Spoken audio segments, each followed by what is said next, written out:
Hola, muy buenas noches con todos. Sean cada uno de ustedes bienvenidos. Vamos a continuar con el tema que nosotros ya habíamos iniciado la semana pasada, que es el tema de ecografía obstétrica, y vamos a hablar de ecografía del primer trimestre. Si usted no participó del webinar anterior, no se preocupe. Los temas que vamos a tratar aquí, vamos a tratar de resumir un poco de lo que ya vimos. Sin embargo, sugerimos, y una fuerte sugerencia, es que ustedes revisen las clases que ya hemos dado previamente. ¿Okay? Vamos a continuar en donde nos quedamos. Habíamos nosotros avanzado hasta la semana 10, los eventos ecográficos que nosotros íbamos a observar, vimos imágenes de la semana 10. Vamos a ver estos aspectos que se suscitan en esta semana nuevamente para hacer un refresh de la información. Recuerden que hasta la semana 10, justamente, nosotros hablamos de ecografía temprana. Sugerimos que a partir de la semana 11 nosotros ya podamos hacer este estudio que ya corresponde a la ecografía del primer trimestre. Voy a compartir pantalla.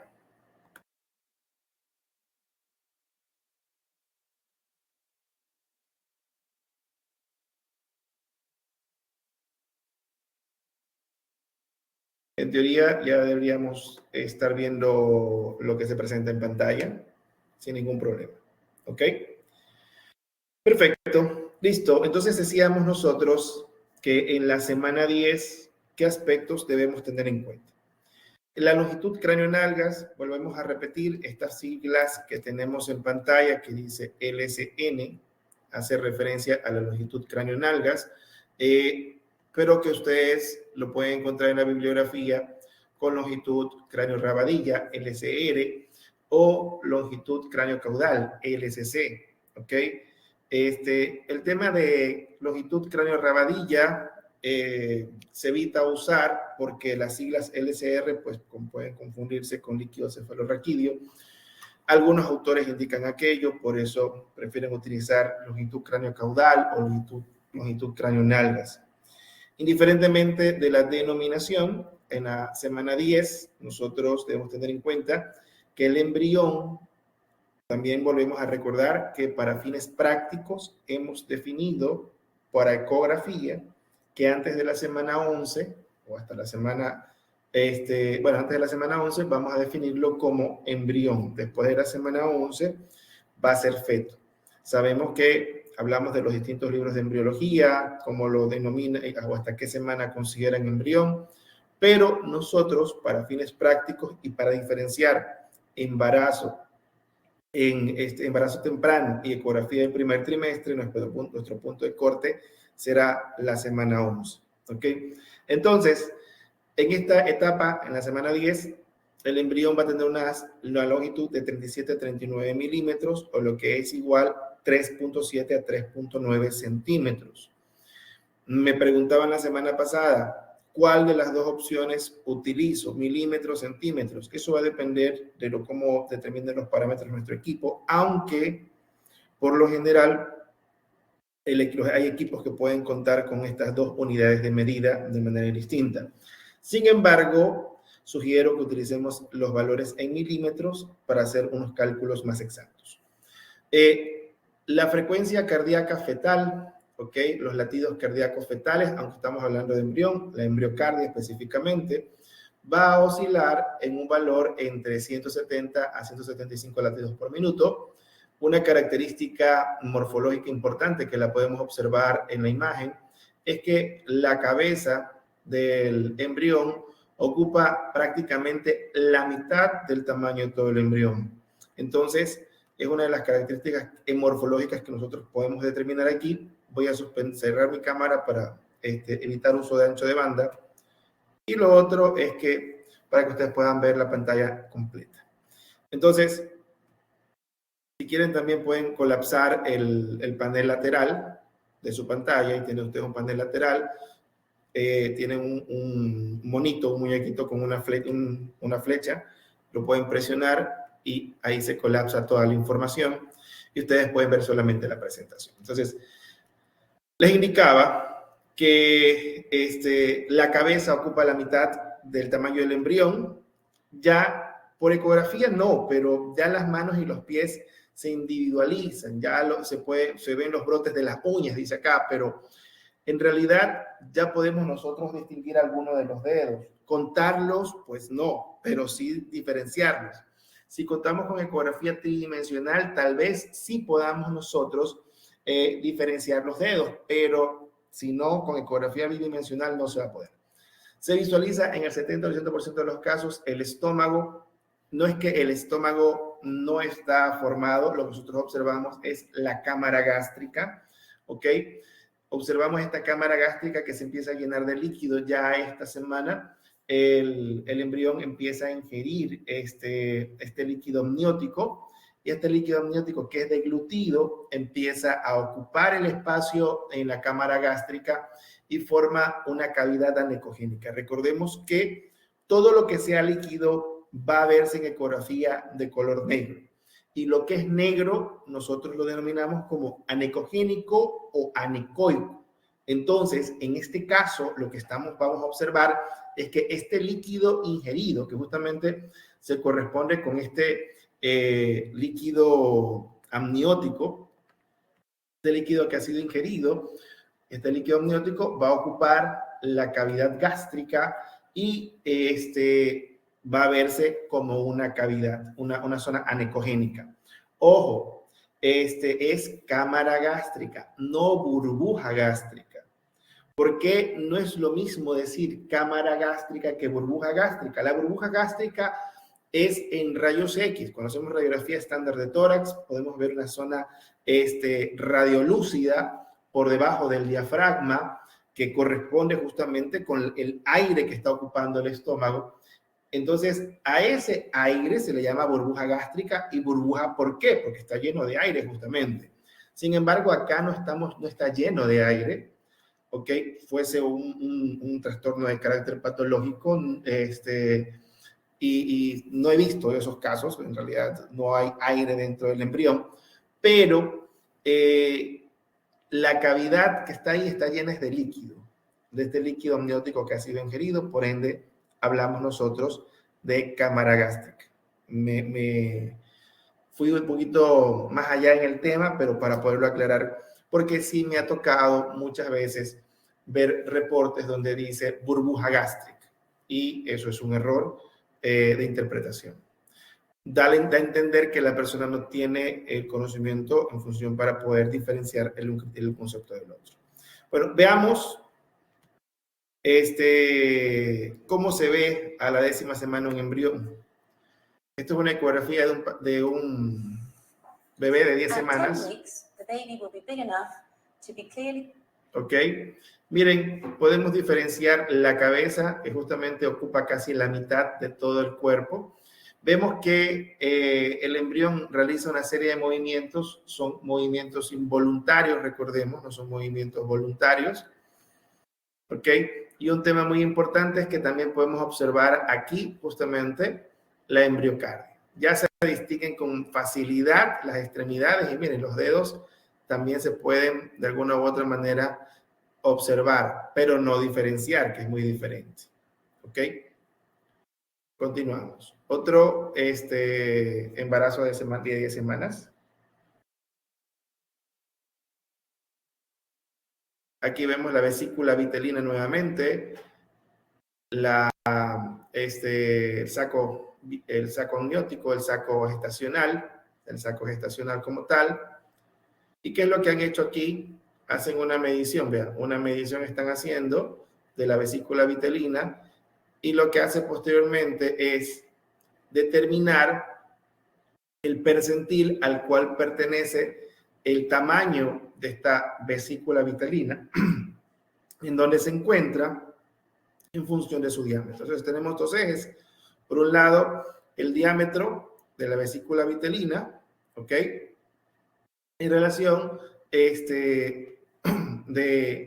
podemos tener abajo la longitud craneonalgas, o también podemos relacionarlo con las semanas de gestación. ¿Ok?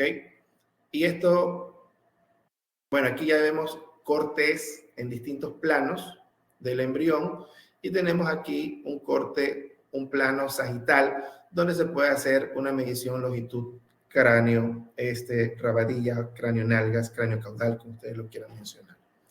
Aquí hago un paréntesis. Nosotros estamos visualizando aquí una imagen en 3 dimensiones y nosotros contamos con distintas tecnologías adicionales, que es la ecografía 3D, la ecografía 4D y la ecografía 5D.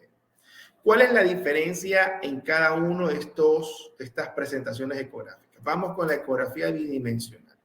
Pongo pausa y en la ecografía bidimensional, ¿qué yo puedo diferenciar? Puedo diferenciar 2 ejes. El eje longitudinal y el eje antero-posterior. Siempre voy a ver 2 planos. Si hago dos medidas, tendré una medida que será en un plano y la otra que será en otro plano, pero no podré hacer en el tercer eje. Tendré que rotar mi transductor para poder hacer una medición en ese eje. Ahora, en los ecógrafos en 3 dimensiones, ¿qué es lo que hacen?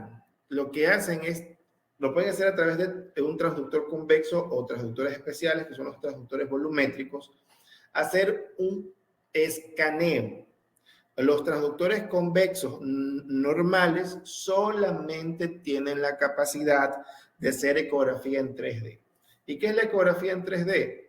Pues no es más que hacer un escaneo, como les estaba mencionando, de las estructuras y después mostrarme una imagen, hacer una... Aquí, ahí está, vamos a ponerla bien ahí. ¿Ok? Y por último tenemos ese, perdón, se me fue. Ok, hacer un escaneo del embrión o de la estructura que yo esté evaluando y una vez que he hecho el escaneo como tal, lo que voy a obtener es una imagen como esta. Posteriormente hace el equipo un procesamiento de esa imagen y me va a dar esto. Esta imagen que puedo observar, ¿qué características tiene? Me puede dar la sensación de poder percibir a través del sombreado que le agrega a esta reconstrucción en 3D del embrión, de profundidad. Entonces yo puedo ver que está más cerca, que está más lejos. Por ejemplo, las manos están más adelante que la cabeza. Es lo que me llama la atención, por ejemplo, y me da esa sensación de profundidad. Entonces, al yo poder no medir, pero sí distinguir 3 ejes, en este caso anterior, posterior, transversal, y longitudinal, me da una interpretación de una imagen en 3 dimensiones. ¿Qué utilidad tiene esto? La utilidad es poder, por ejemplo, evaluar malformaciones congénitas que puede tener un embrión. Más allá de utilizarlo como un argumento de venta, venga, ve, hágale la fotito de la carita de su bebé. La utilidad que tiene este estudio va más bien relacionado con poder diagnosticar ciertas patologías que se dificultan con un estudio convencional, un estudio bidimensional. Me facilitaría mucho más ese proceso. Eso es lo que me ayuda a la ecografía 3D. Entonces, puedo ver alto, ancho y distinguir profundidad sobre todo eso. Con un transductor convexo, lo que les mencionaba, yo puedo hacer un barrido, un escaneo y colocar un sector, un cuadrito, dicho de alguna otra manera, sobre la zona que quiero hacer una reconstrucción tridimensional y el equipo automáticamente me hará, una vez que yo hago freeze y mando a procesar, el equipo, no en vivo, sino después que yo he sacado el transductor y le he mandado a procesar, me hará una reconstrucción tridimensional de la área que yo estoy estudiando. Eso es ecografía 3D. ¿Qué es ecografía 4D? A diferencia de la ecografía 3D que hace una reconstrucción después que yo presiono el freeze, la ecografía 4D se hace a través de transductores volumétricos. Ojo, ya no son los transductores convexos habituales, sino otro tipo de transductores que son más voluminosos y lo que hacen es una reconstrucción tridimensional en vivo. Y yo puedo registrar ese evento y puedo verlo en un video. Puedo adelantar, puedo retroceder y puedo ver todos los aspectos tridimensionales en vivo. Se dice que es 4D justamente porque tiene una cuarta dimensión que corresponde al tiempo, porque yo puedo adelantar, avanzar, retroceder en el tema del tiempo, lo cual me permitirá a mí poder seleccionar la imagen en el momento más adecuado. Entonces, la cuarta dimensión, en teoría, corresponde al tiempo. Básicamente sabemos que el tiempo no es una cuarta dimensión, sino más bien es de un punto de vista teórico para la evaluación. Y tenemos ecografía 5D. Otro punto importante. Esto que estamos viendo aquí, miren que se ve movimiento. No es una simple imagen, vea, se ve el movimiento, la rotación. Esto es 4D. Esto que estamos viendo aquí es 4D. Miren que hay movimiento. Ok. Inclusive se puede ver el movimiento del bebé cuando se graba un poco más de tiempo, un poco del embrión como tal. Y la ecografía 5D, además del tiempo, le agrega la resolución. Los detalles que se obtienen son mucho más delicados, mucho más suavizados, y me permite ver y distinguir estructuras con mayor facilidad. Doctor, ¿y qué utilidad tiene la ecografía 3D? ¿Qué utilidad tiene la ecografía 4D? ¿Qué utilidad tiene la ecografía 5D? Más adelante vamos a ver la evaluación de los cortes transversales o los cortes coronales que hacemos nosotros a nivel de la cabeza del embrión o ya del feto.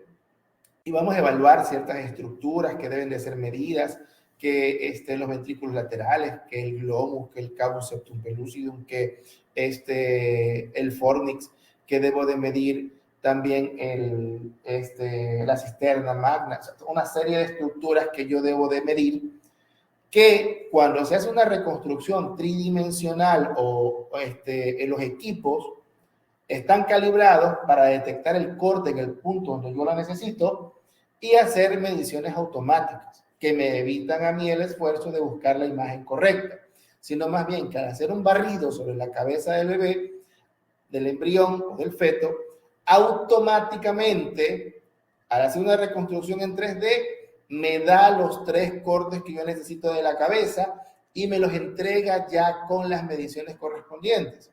Lo que nosotros tendremos que hacer es evaluar, revisar y ver si el equipo hizo las mediciones en los puntos adecuados, si no muevo los calipers y los ajustes en los puntos más adecuados, pero en un solo barrido puedo obtener esas imágenes. Esa es la verdadera rentabilidad y beneficio que me aporta un equipo tridimensional 4D o 5D.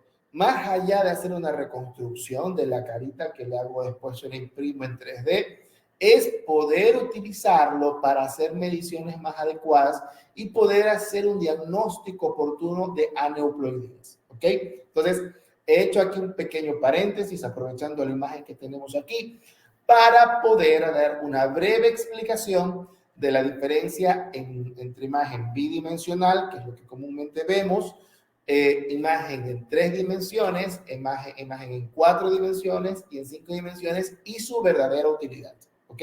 Si hay alguna pregunta respecto a este tema, porque no lo vamos a revisar más hacia adelante, me gustaría conocer si tienen alguna pregunta, alguna consulta. He abierto el chat para verlos. No veo que nadie esté escribiendo nada al respecto. Entiendo que no hay dudas. Listo, continuamos. Semana 11. Algo que me interesa mucho de esta imagen, quiero que puedan observar. Miren que ya se pueden observar algunos huesos o la osificación de los huesos de la cara, como así también del cráneo. Entonces, ¿qué vemos nosotros ya en la semana 11? La longitud cráneo-nalgas está entre 40 y 51 milímetros. el líquido, perdón, los latidos cardíacos embrionarios están en 175 latidos, lo hablábamos hace a las de semana 10, entre 170 y 175, ahora hablamos de 175, y a partir de esta semana, ojo, en esta semana hay muchas cosas interesantes que hay que tener en cuenta. Número 1, hasta la semana 10 usamos la longitud cráneo-nalgas como parámetro de la edad gestacional. Anótelo, por favor. Hasta la semana 10, mi parámetro para determinar la edad gestacional va a ser la longitud cráneo-nalgas. Vamos repasando paso a paso. Al principio, cuando aparece el saco gestacional y no hay nada más, solamente será el saco gestacional. Va avanzando el desarrollo del embrión y aparece la vesícula vitelina. Cuando yo ya veo saco gestacional y vesícula vitelina, mido saco gestacional y mido vesícula vitelina. Sin embargo, la vesícula vitelina va a ser el parámetro que me va a decir cuál es la edad gestacional. Cuando me toque colocar en el comentario final edad gestacional, tomaré el parámetro de la vesícula vitelina como parámetro apropiado para determinar la edad gestacional. Cuando va evolucionando el desarrollo del embrión y ya en la vesícula vitelina, en un extremo, aparece el embrión con el signo del anillo de diamante que habíamos mencionado, ese embrioncito que ya aparece, que se distingue como un cúmulo de células en el extremo de la vesícula vitelina, va a ser el parámetro que ahora determinaré a partir de la aparición del embrión, es que tomaré como referencia al embrión la longitud cráneo-nalgas como parámetro para determinar la edad gestacional. Y desde ese momento hasta la semana 10 del embarazo, calcularé el tiempo, pues no, será el parámetro que yo utilizaré como elemento para determinar edad gestacional.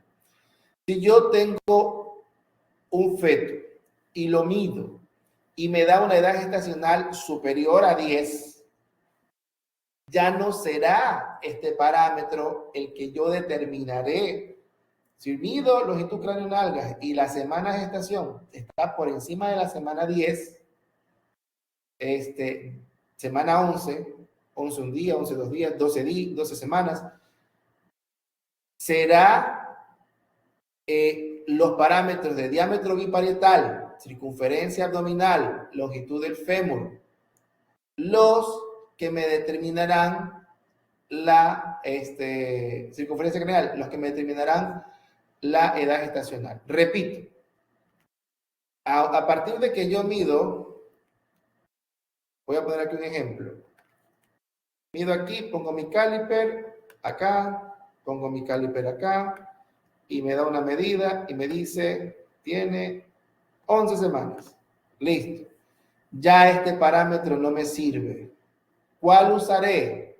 Voy a hacer las siguientes medidas. Diámetro biparietal, circunferencia craneal, vamos en orden, circunferencia abdominal después y longitud del fémur. Esas 4 medidas.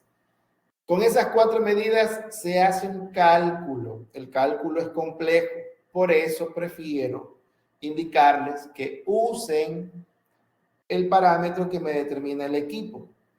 Nosotros en nuestros equipos ultrasonido, algunos, no todos, tienen esta posibilidad, me va a solicitar el equipo qué tipo de parámetros quiero usar para determinar la edad gestacional. Algunos me dirán Tokio, Hadlac, etcétera, etcétera, etcétera. Y cuando hago las medidas correspondientes, me dará el parámetro de las semanas de gestación. Vamos a hacerlo de una manera un tanto práctica. Regálenme un segundo para hacerlo con un equipo de ultrasonido y ustedes mismos lo puedan ver.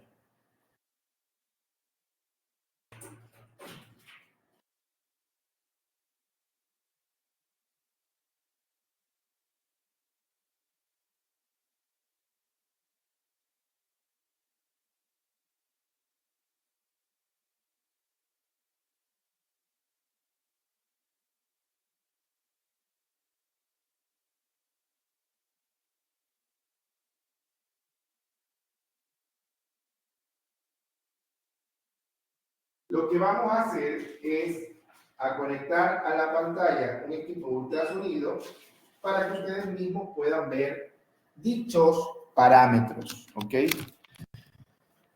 Me avisarán cuando puedan observar la pantalla de equipo.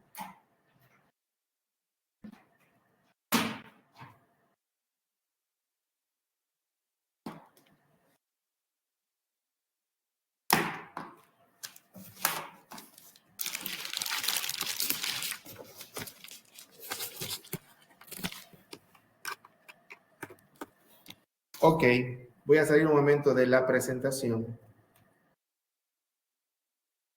Listo.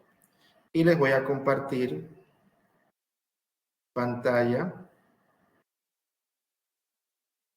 con un equipo ultrasonido.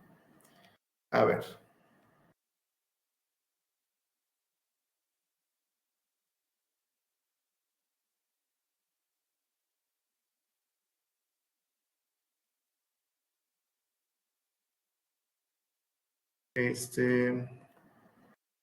Me dicen si pueden ver la ventana. Este es el equipo ultrasonido. ¿Están viendo la pantalla del equipo? ¿Me confirman, por favor? Lamentablemente no se distingue muy bien el texto, pero bueno, la idea es esa. Ok, estamos viendo el equipo. Perfecto. ¿Qué es lo que les estoy diciendo en este momento? El equipo tiene varios parámetros cuando hago las medidas obstétricas. Vean, voy a cambiar las medidas. Voy a menú y cuando quiero hacer medidas, vean, ahí puedo cambiar distintos parámetros y aquí lo voy a colocar en la opción. Mira, este dice, no sé si distinguen bien, dice obstetrics, ¿ok? Selecciono y vean, cuando selecciono obstétrico me dice fórmulas obstétricas, ¿ok? Fórmulas obstétricas. Y cuando dice fórmulas obstétricas puedo utilizar varias opciones. Tengo la opción de Tokio, tengo la opción de Hadlac, tengo la opción de China, ¿ok? Y tengo la opción de Shepard, tengo algunas opciones. ¿Cuál es la opción, el parámetro que nosotros utilizamos generalmente? Hadlac. ¿Qué es esto de estas alternativas que están aquí? Que ustedes lo pueden encontrar en distintos equipos de ultrasonido. Estos son medidas antropométricas que han sido realizadas en distintos pacientes. Se han estudiado pacientes sanos y se han hecho las medidas para determinar los percentiles. Pero ojo, estas medidas deben ser hechas en función de la raza, etnia y características individuales que tiene cada persona. Y por ejemplo, el estudio de Hadlock es un estudio hecho en personas anglosajonas y es el que nosotros utilizamos. No hay aquí dentro de la lista un parámetro que se aplique a las personas de Latinoamérica. En Latinoamérica utilizamos el parámetro de Hadlock. Si no recuerdan cómo se escribe, es Hadlock. No se distingue muy bien acá. Entonces, vean, presiono Set y se abre un menú. ¿Y qué me dice? Puedo hacer las medidas de diámetro biparietal, ¿ok? Longitud del fémur, longitud cráneo-rabadilla, circunferencia craneal y circunferencia abdominal, ¿ok? Ahí puedo ir haciendo las mediciones correspondientes. Entonces voy a ir haciendo las mediciones, me voy a inventar mediciones y vean, voy a hacer de cuenta que tengo un embarazo de más o menos 12 semanas y presiono y voy a hacer cada una de las medidas. Después hago longitud del fémur y asimismo voy a colocar como que fuera un embarazo de 12 semanas. Después voy a hacer circunferencia craneal. Miren, me sale un elipse y yo puedo ir cambiando el tamaño del elipse según mis necesidades. Y se dan cuenta que a partir de determinado tamaño no me da parámetros porque está por debajo de la semana 12. Por encima de la semana 12 es que me permite registrar datos. ¿A qué me estoy refiriendo? Acérquense en la pantalla, en esta zona de acá, donde están los números. Entonces ya hay una serie de signos de interrogación en estas partes de acá, vean, porque está por debajo de la semana 12. Entonces amplifico un poquito más y ahí empiezan a salir los parámetros. Presiono,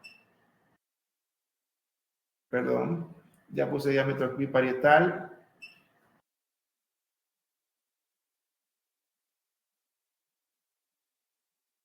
Seguimos midiendo. Ahora circunferencia, perdón. Circunferencia craneal. Y colocamos más o menos 2 semanas. Ahí quedó guardado. Ahí voy a circunferencia abdominal. Disminuye un poco. Y ahí queda guardado. Entonces, le pido al equipo, dame las medidas. Voy a Hadlock y miren, aquí me puede determinar los cálculos, lo que les decía. ¿Ok? Y con Hadlock puedo utilizar diámetro biparietal, longitud del fémur, circunferencia craneal y circunferencia abdominal para hacer el peso estimado. Y me determina acá, no sé si lo logran ver bien, ya con esos parámetros medidos por el equipo, me dice que la edad gestacional de este bebé es de, que tuviese un bebé aquí, de 12 semanas con 5 días y tiene un peso de 63 gramos. ¿Ok? Es lo que les quería mostrar, lo que les quería compartir. En función de que cuando nosotros nos encontramos en la semana, insisto, en la semana 12, ya a partir de la semana 12, nosotros tenemos que hacer estas medidas, las 4 medidas. Y el equipo automáticamente nos determinará los parámetros, pero nosotros tenemos que saber seleccionar cuál es el parámetro que vamos a utilizar como referencia para hacer esta medición. Entonces, si quedó claro, si no quedó claro, díganmelo, por favor, y yo lo repito. Me está escribiendo Yolanda, varias personas me lo están haciendo.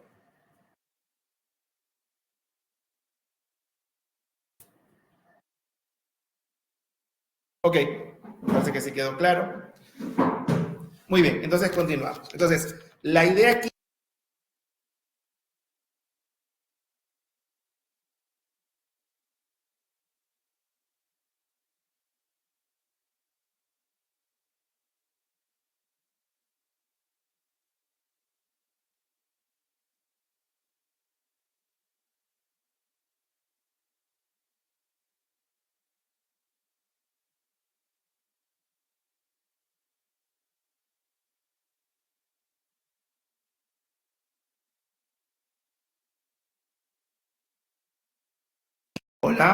Hola, perdón, no sé qué pasó con el audio, se desconfiguró el micrófono y se me fue a otro lado. Bueno, ahora sí ya me escuchan.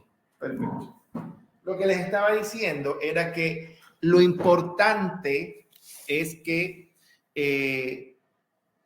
ustedes tengan claro que a esta semana, la semana 11, la longitud cráneo-nalgas no es el parámetro fidedigno para determinar edad gestacional. El parámetro para determinar edad gestacional es a partir, como lo acaba de decir Yolanda, de los 4 parámetros que hemos mencionado: diámetro biparietal, circunferencia craneal, circunferencia abdominal y longitud del fémur. Y el equipo nos dará el valor correspondiente. Doctor, ¿me puede ayudar con la fórmula? Se las comparto a través de los distintos grupos, pero les aclaro desde ya, es muy compleja. Es muy compleja, tienen que hacer algunos cálculos manuales. Y sí se dificulta bastante. Eso las puedo compartir con mucho gusto. Otro tema importante. A la semana 8, nosotros veíamos que a nivel abdominal había una protrusión a nivel de la inserción del cordón umbilical, que esto era una hernia fisiológica que existía en esta semana. Sin embargo, ya en la semana 11, esta hernia fisiológica desaparece y la vesícula vitelina no es que desaparece, sino que por el tamaño del embrión ya no se vuelve tan patente, pero no es que desaparece, ¿ok? Ya se visualiza el estómago y la vejiga. ¿Por qué se visualiza la vejiga? Porque ya este líquido amniótico que deglutió el feto ya se empezó a absorber y los riñones ya empezaron a funcionar, por ende la vejiga ya empieza a aparecer con una cantidad de líquido. Hay osificación, ya se ve la osificación de los huesos a nivel del cráneo, la calota, la columna vertebral, entre otros. Se identifican, ojo, aquí se dice, se identifican los riñones, el hígado y el corazón con claridad. El hígado y el riñón, perdón, el hígado y el corazón sí. Los riñones, a menos que tengan un transductor, un equipo de ultrasonido con muy buena resolución, les diré que sí. Pero si tienen un equipo con media resolución, de gama media, gama baja, pues no lo van a ver. Entonces que tengan un equipo de muy buena resolución.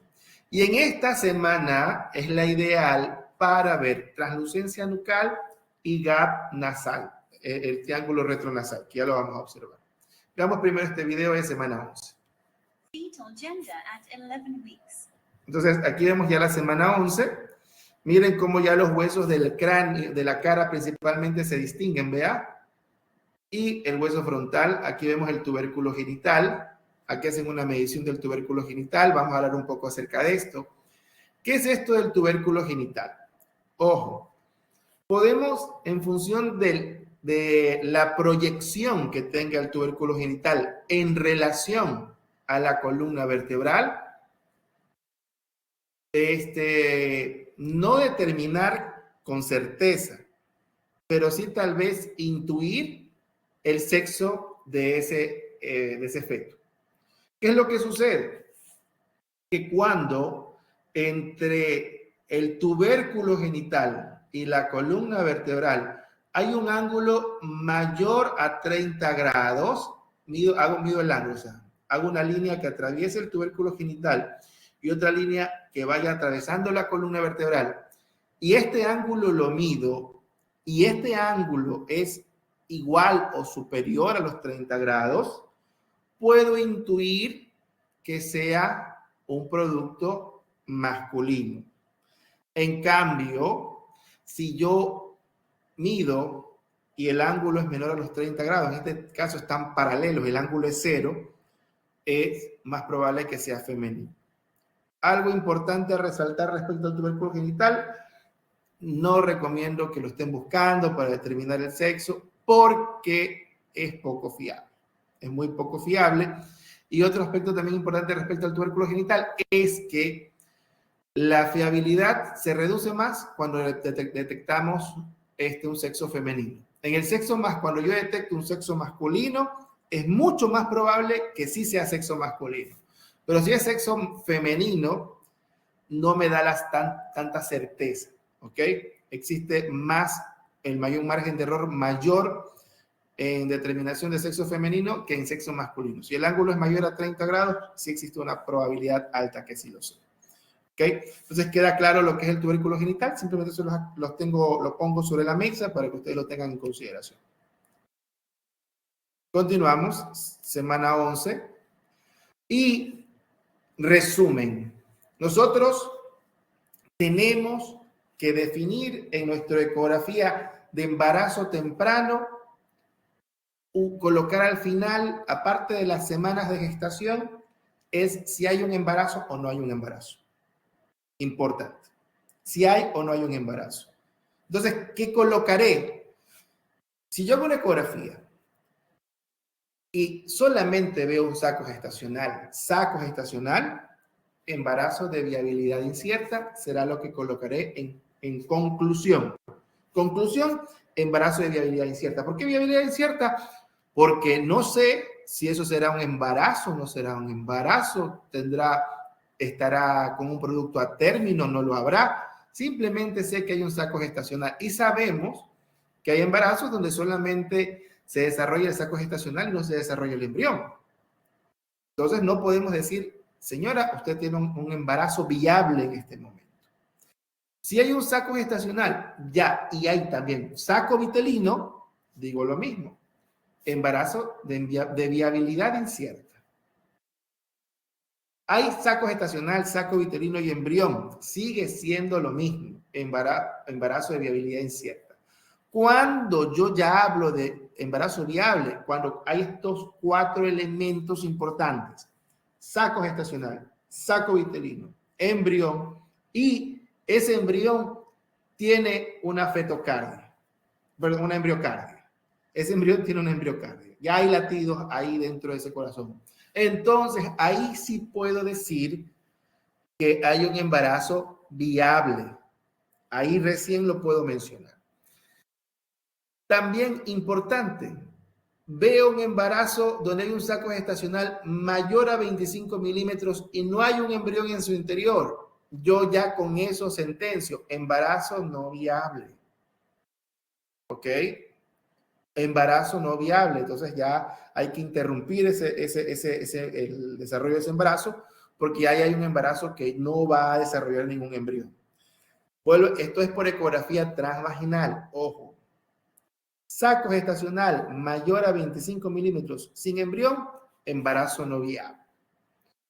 También un embarazo de más de 7, un embrión de más de 7 milímetros que no tiene actividad cardíaca, embarazo no viable. También hay que indicarle a la paciente que hay que interrumpir el embarazo porque tiene un embarazo que no es viable. El embrión ya no tiene latidos cardíacos. Se le puede decir a la paciente, regrese en una semana o en 2 semanas si no tiene un sangrado, si no tiene ningún dolor, para volver a hacer la ecografía. El embrión se estanca en crecimiento, ya no necesita más pruebas para continuar, para interrumpir ese embarazo.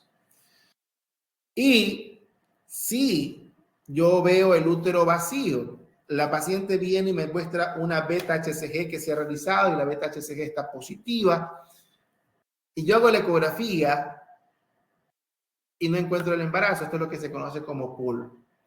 Pregnancy Unknown Location, de las siglas en inglés, de embarazo no localizado. Doctor, eso no es lo que se le llama embarazo ectópico. No, porque no es un embarazo ectópico. Un embarazo ectópico es cuando usted, a través del estudio ecográfico, determinó la ubicación fuera del útero de ese embrión. Pero si usted no lo ha visto y tiene una beta-HCG positiva y no se ve nada en el útero y usted no lo ha visto, no puede sentenciar a ese embarazo como un ectópico. Porque lo que puede pasar es que tal vez usted no lo vio y puede ser que sí esté en el útero o tenga una implantación diferente. No está tan arriba, está un poco más abajo y usted no lo vio. Y resulta que la paciente, como usted ya le dijo que tiene un embarazo ectópico, va a donde un ginecólogo, el ginecólogo es muy entusiasta y le empieza a dar metrotexato y las conclusiones nefastas que podemos tener producto de ese embarazo. Entonces, es muy importante que si usted no ha visto el embrión, no diga que tiene un embarazo ectópico, sino embarazo no localizado, ubicación no localizada. Vamos a hablar un poquito más de esto más adelantito, en breve. No sé si está ahí tengan alguna consulta. Veo sus consultas. Me dice Yolanda, los 4 parámetros de esta semana, muy bien. Útero vacío, no hay embarazo. Doctor, ante la valoración de un embarazo de viabilidad incierta, ¿en qué tiempo se recomienda hacer una reevaluación? A la semana. La recomendación creo que la mencioné mientras estaba hablando, pero lo repito. Preferiblemente hacerle una reevaluación a la semana a esa paciente, pero con las siguientes recomendaciones. Si usted se hará una evaluación a la semana, siempre y cuando no haya sangrado ni dolor. Si hay sangrado o dolor, no vamos a esperar a la semana. Va a regresar antes para hacer la ecografía o en su defecto vaya directamente a una emergencia. Porque puede ser que ya el producto se le esté viniendo porque no es un embarazo no viable. Entonces, es lo que vamos a hacer. Entonces, me dice por acá Edwin, si existiera saco gestacional y no hay producto, ahí sí es anembrionario siempre y cuando cumple el criterio que estábamos mencionando hace un momento. ¿Hay saco gestacional? Sí. ¿Hay embrión? No. Entonces, ¿qué tiene que hacer usted? Medir el saco gestacional. Y si el saco gestacional es menor a 25 milímetros, ok, perfecto. Todavía hay que esperar posiblemente no está en una etapa adecuada para que haya embrión. Pero si ya tiene más de 25 milímetros y no hay embrión, tiene 26, tiene 30, tiene 35 milímetros, ahí sí podemos nosotros decir que ese embarazo ya no va a evolucionar de manera favorable. Si existiera saco gestacional y no hay producto, se habla de un anembrionario siempre y cuando, la respuesta es siempre y cuando esté por encima de ese saco gestacional de los 25 milímetros. Yolanda, doctora, ¿en qué equipo que tiene las medidas en centímetros cuando se debe medir el saco gestacional? O sea, las medidas no importa si están en centímetros, porque yo las traslado a milímetros. Si mide 0.7 centímetros, es 7 milímetros. Eso es indiferente. Nosotros tenemos que hacer el cambio de medidas mentalmente. Dice David, y ahí le digo a Carlos, que me dice que Divian Dayanara Pérez, dice que no nos puede escuchar ni ver. Carlos, por favor, para que le dé soporte a Divian en respecto a este tema. Julio César nos indica, dijo 1 o 2 semanas, una semana. A la semana nos vemos, es lo recomendable a la semana. Dice acá, doctor, la medida para el saco gestacional en su eje longitudinal, pues en el eje, muy buena pregunta, muy buena pregunta, Ricardo, me pregunta la medida del saco gestacional. Ojo, ¿cómo medimos el saco gestacional? Hay 2 medidas para el saco gestacional y yo no lo dije la semana pasada y no lo decía el día de hoy si Ricardo no me lo recordaba. Las medidas del saco gestacional se hacen en los 3 ejes: longitudinal, anteroposterior y transversal. ¿Ok? Hacemos y sumamos las 3 medidas. Entonces voy acá a la pizarra para mostrarle algo. Entonces miren, tengo la medida longitudinal, después y le sumo la medida y saco la medida transversal en el orden que ustedes quieran, no necesariamente tiene que ser en este orden. Y después tomo la medida anteroposterior. ¿Ok? A estas 3 medidas me darán un resultado. ¿Ok? Me darán un resultado. Y como son 3, los divido para 3. Esa va a ser la medida del saco gestacional. Esto es lo que se llama con el diámetro medio del saco gestacional, el DMSG. Y esa es la medida del saco gestacional, diámetro medio del saco gestacional. Doctor, ¿existe alguna otra forma de medirlo? Sí, existe otra forma. Esa se llama el diámetro mayor del saco gestacional o diámetro mayor simplemente, donde mido longitudinal, transversal y anteroposterior. Y resulta que de todas, la longitudinal es la mayor. Con esa me quedo. Eso es el diámetro mayor del saco gestacional. Son las 2 formas de medir. Doctor, ¿cuál es mejor? Al día de hoy existe un consenso por utilizar esta medida, el diámetro mayor, que no tiene mucha diferencia con el diámetro medio del saco gestacional. Nos quedamos entonces nosotros. Nosotros en este curso recomendamos el uso del diámetro mayor. Mida los 3 ejes. Olvídese de sumar y dividir para 3. Simplemente mida los 3 ejes y se queda con el diámetro mayor. ¿Ok? Voy a poner un ejemplo. Me dicen que si podemos explicar lo del diámetro. Recuerden que nosotros vamos a la imagen. Acá hay un saco gestacional. Aquí hay un saco gestacional. Voy a poner el puntero. Yo entonces, para hacer el diámetro medio del saco gestacional, debo tomar una medida longitudinal. Imaginémonos que esta es la longitudinal, roto el transductor 90 grados y esta es la transversal. Estos son indicadores de mal pronóstico. Ojo, simplemente voy a tomar estas imágenes como ejemplo. Ahora imaginémonos que yo hago las medidas correspondientes. Hago la medida longitudinal, la anteroposterior y imaginémonos que esta es la transversal. Entonces, para tener las 3 medidas, ojo, deberé siempre tener como mínimo 2 imágenes. ¿Por qué? Porque en una haré 2 medidas y la otra haré una. Esta será la longitudinal, la anteroposterior y por último aquí mediré la transversal. Y doctor, ¿por qué aquí no hace otra medida? Porque si mido otra vez, lo voy a poner con naranja, aquí volvería a medir el anteroposterior y el anteroposterior lo medí en el otro lado, entonces no me sirve. Solamente hago esas 3 medidas. Entonces, tengo longitudinal, transversal y anteroposterior. Cada una me dio un valor. Después, ese de ahí lo divido para 3 y ese resultado que yo obtengo es lo que se conoce como el diámetro medio del saco gestacional, que es un método para determinar el diámetro del saco gestacional. Sin embargo, no lo recomiendo por lo engorroso, por lo complicado que podría resultar ser, y nosotros nos vamos a orientar a utilizar el método siguiente. Hago las 3 mismas medidas y el que sea mayor, me quedo con ese. Y me quedo, no con el longitudinal siempre, no, con el que sea mayor. ¿Ok? ¿Sí quedó claro en esta ocasión? Me dice Yolanda, esta medida se realiza con el saco, en el saco con el embrión. Sí, podemos tener nosotros un saco gestacional y tener el signo del anillo de diamante, sabiendo que el diamante de ese anillo corresponde al embrión.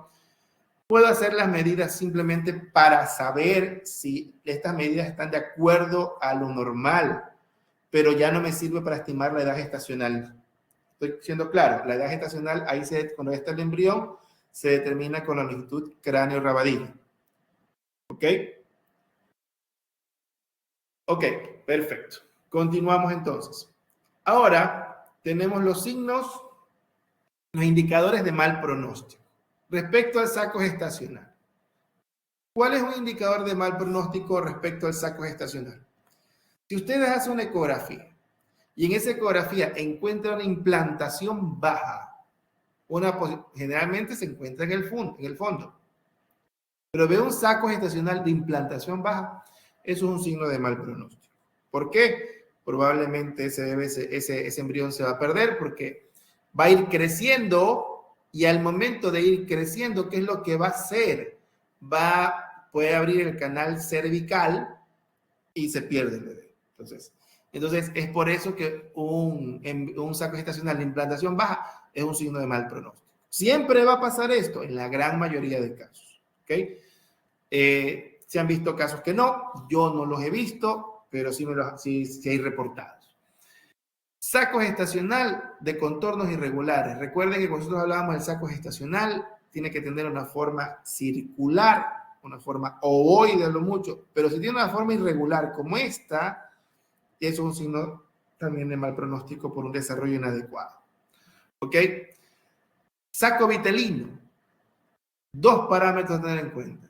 Vean este saco vitelino. Este es el signo del anillo de diamante. Miren, aquí está el anillo y el diamante acá arriba, que es el embrión como tal. Y aquí se está haciendo la medición de la longitud cráneo-rabadilla. Y vemos zonas hiperecogénicas que corresponden a calcificaciones. Estas calcificaciones tienen signos de mal pronóstico. ¿Por qué? ¿Por qué es un signo de mal pronóstico, doctor? Porque recuerden que el embrión se va a nutrir de esta vesícula vitelina inicialmente. Y si esta vesícula vitelina está calcificada, no va a transfundir los nutrientes hacia el embrión, por ende no se va a desarrollar y por eso es un signo de mal pronóstico. Doctor, siempre va a pasar. Pueden haber calcificaciones y si esas calcificaciones no afectan el desarrollo embrionario, pues bueno, se puede desarrollar bien. Pero si es que lo afectan, pues ahí ya no va a poder avanzar. Un signo de mal pronóstico. Un amnios pero una vesícula vitelina que va a estar muy, muy grande, ¿ok? Muy grande, es un signo de mal pronóstico. En este caso no puedo hablar de vesícula vitelina aquí, que estoy marcando porque vemos un elemento por dentro. Entonces puede tratarse del embrión en ese caso. Un embrión que no tiene una forma adecuada, un embrión amorfo, también es un signo de mal pronóstico. Un signo de mal pronóstico muy importante es cualquier frecuencia que esté por debajo de 100. Algunos autores hablan de 85, yo prefiero hablar de 100, ¿ok? Porque el embrión inicia con latidos por encima de 120 y después se va para 140 hasta 170. Entonces, latidos por debajo de 100 ya es un signo de mal pronóstico, 85 no se diga más. ¿Ok? Vellosidades crónicas que presentan hidrops, miren, cambios hidrópicos o hemorragias. Aquí tenemos, miren, cambios hidrópicos de las vellosidades coriónicas y hemorragias subcoriónicas, que en ambos casos, ¿qué es lo que vamos a ver? Alrededor de la decidua vamos a ver como lagos anecogénicos. Estos lagos anecogénicos no deberían de presentarse. Si se presentan, pueden tratarse de estos cambios hidrópicos o hemorragias subcoriónicas. ¿Ok? Ya vamos a hablar más allá adelante en detalle de estas características. Entonces, hablamos de una falla temprana del embarazo en el primer trimestre. ¿Cuándo? Basados por ultrasonido transvaginal. El diámetro del saco, esto lo estoy repitiendo, ya lo mencioné, un diámetro del saco gestacional es mayor a 25 milímetros y no hay embrión. ¿Ok? Tenemos una longitud craneonalgas, diámetro céfalo, aquí no dice como él, longitud, sino diámetro cefalocaudal. Mayor, miren todas las formas que tenemos para mencionar a esta medida, longitud craneonalga, longitud craneorrabadilla, longitud cráneo-caudal, diámetro cráneo-caudal y todas las opciones que les acabo de mencionar en vez de longitud con diámetro, para que lo tengan claro. Lo repito porque en la bibliografía lo pueden encontrar de estas diferentes maneras y puede generar confusión. Un diámetro cráneo-caudal mayor a 100 milímetros sin actividad cardíaca. ¿Ok? Y ecografía transabdominal mayor a 15 milímetros. Cese de actividad cardíaca documentada previamente sin importar el diámetro cráneo-caudal. ¿Qué significa? Hizo usted una ecografía, había latidos, a las 2 semanas hace otra ecografía, ya no los hay. Ya entonces es una falla temprana del embarazo. Ausencia de embrión, 11 días después de demostrar saco gestacional y saco vitelino, o 14 días después de demostrar saco gestacional sin saco vitelino. Lo que les decía hace un momento. Si hay duda, no es que la mande directamente a que le hagan un legrado. Esperar y volver a revisar. ¿Cuánto tiempo espero? Me preguntaban. Una semana. ¿Ok? Mido otra vez una semana, no veo nada. 2 semanas, ya. Después de 2 semanas, ya. Si no se ve nada absolutamente, ya quedan ustedes con el diagnóstico definitivo. ¿Ok? Entonces vemos la evolución de los elementos. Miren, a la semana 6, tenemos el saco vitelino que acá ya no se observa. El embrión, a la semana 6, semana 13, ya te vemos acá el feto. Vemos la cavidad coriónica, miren el amnios, cómo va creciendo. Aquí se ve la membrana amniótica y tenemos la cavidad coriónica, que aquí prácticamente ya no queda nada. Y a medida que siga evolucionando, vamos a ver menos, ya no se va a ver esta cavidad coriónica. Y la que amniótica, pues obviamente, que la vemos tanto aquí como acá. Bueno, esto ya es para algo que ya hemos mencionado. Aquí tenemos un workshop que con este me voy a quedar. Y es que vamos a ver una ecografía de una paciente y quiero que vean ustedes mismos los elementos que nosotros hemos mencionado a lo largo de esta charla. Cómo los evalúan, cómo los miden y cómo determinan la edad gestacional.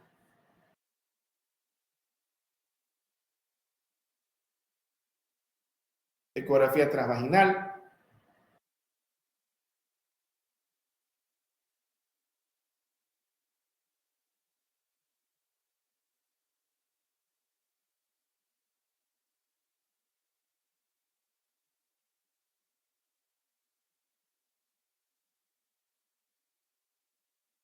Miren que ya se empieza a ver ahí la embriocardia, vean, miren. Ahí le pusieron el frizz, no se puede ver, pues no. Van a medir el embrión, pueden medir saco gestacional, pueden medir vesícula vitelina si quieren. Pero ustedes saben que cuando ya se ve el embrión, el parámetro para determinar edad gestacional es el embrión nada más. Ahí lo que van a hacer es ver frecuencia cardíaca embrionaria, la embriocardia. y hay que están utilizando el Doppler, no modo M, recomendado. No, no es lo recomendado porque recuerden que debemos determinarlo a esta semana con el modo M, no con el Doppler. Preguntas para ustedes.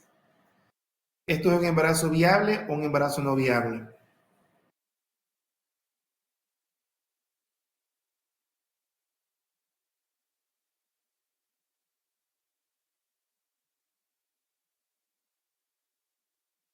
Entiendo por qué dicen no viable. Tal vez no vieron la embriocardia, pero sí tiene embriocardia.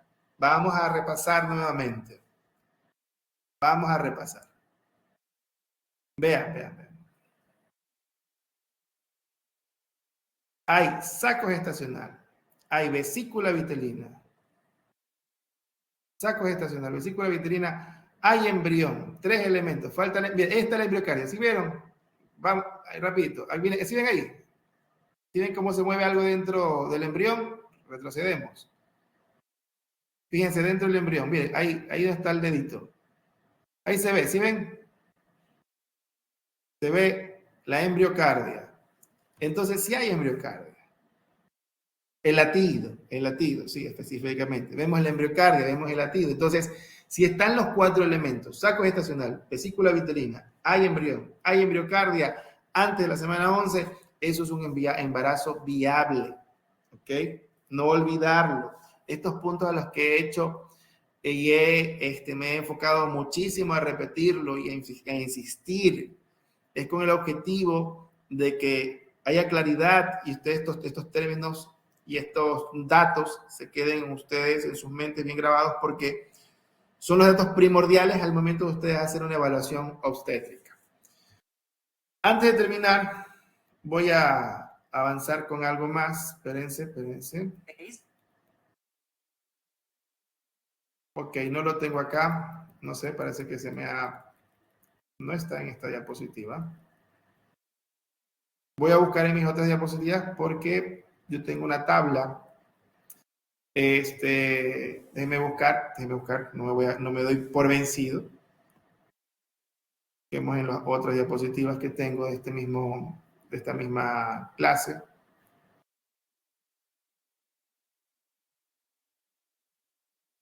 Tengo un cuadro respecto al tema de el PUL, el embarazo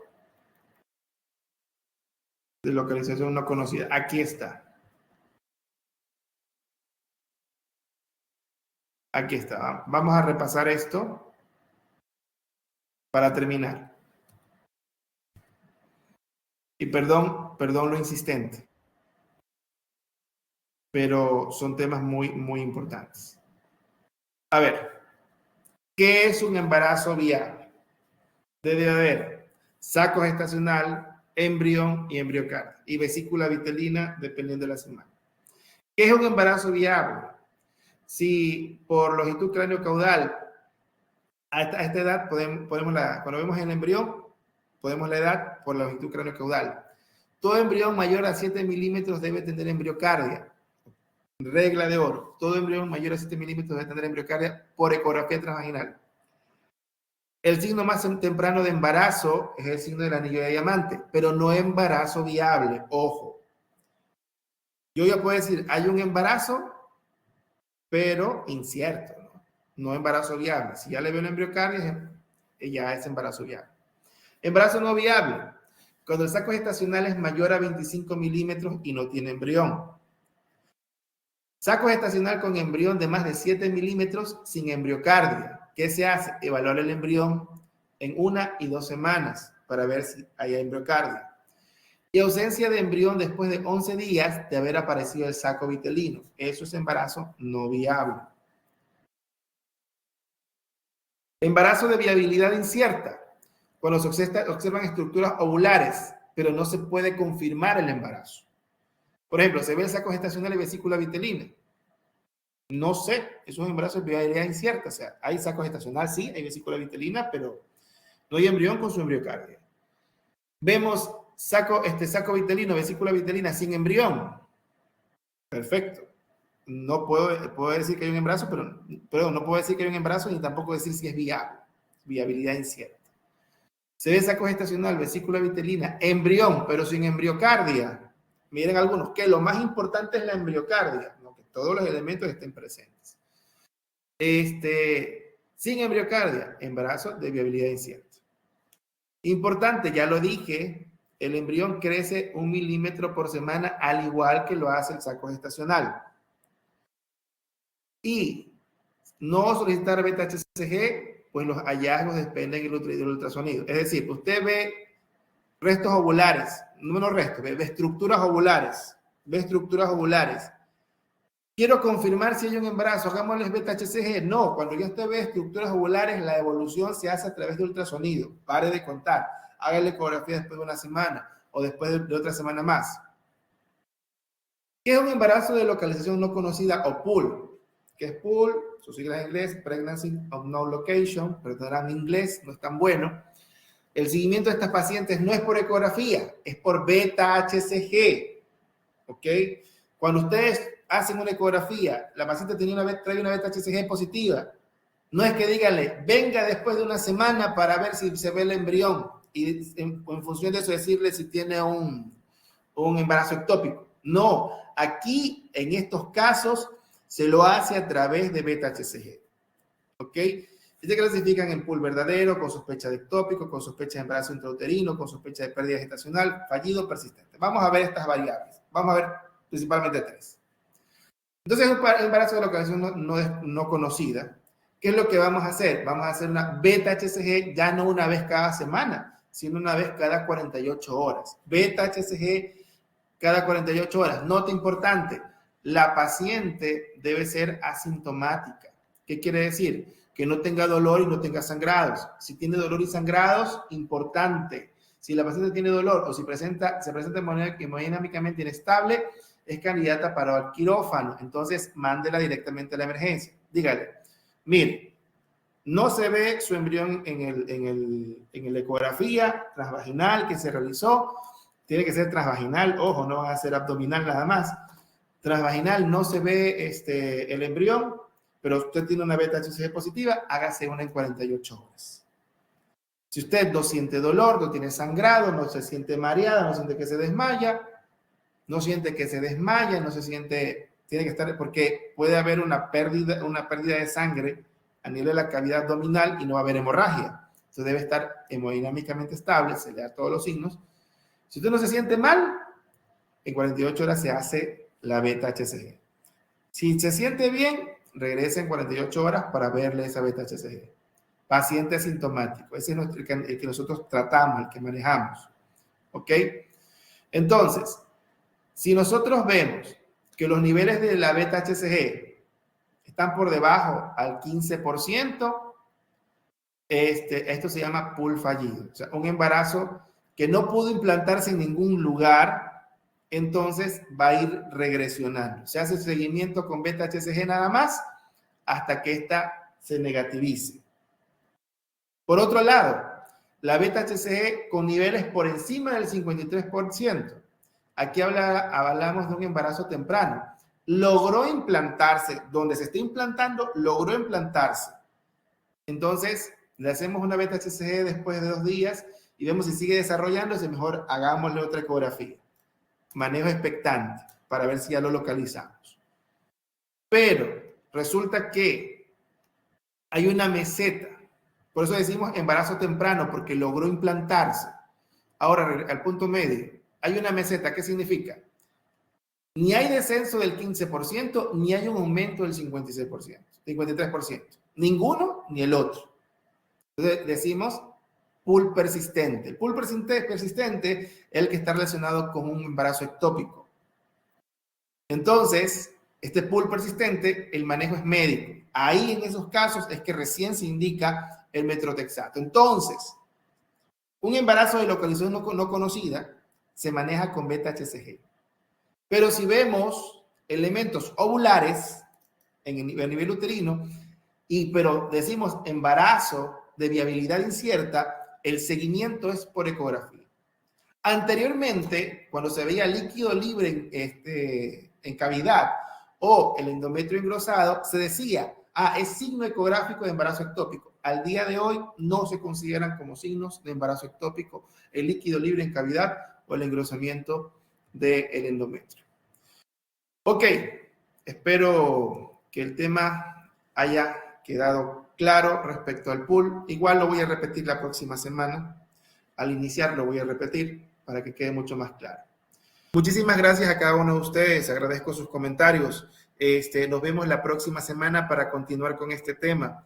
Vengan repasando porque quiero hacer preguntas. Quiero hacerles preguntas a ustedes respecto a lo que ya hemos visto para poder seguir avanzando con el tema.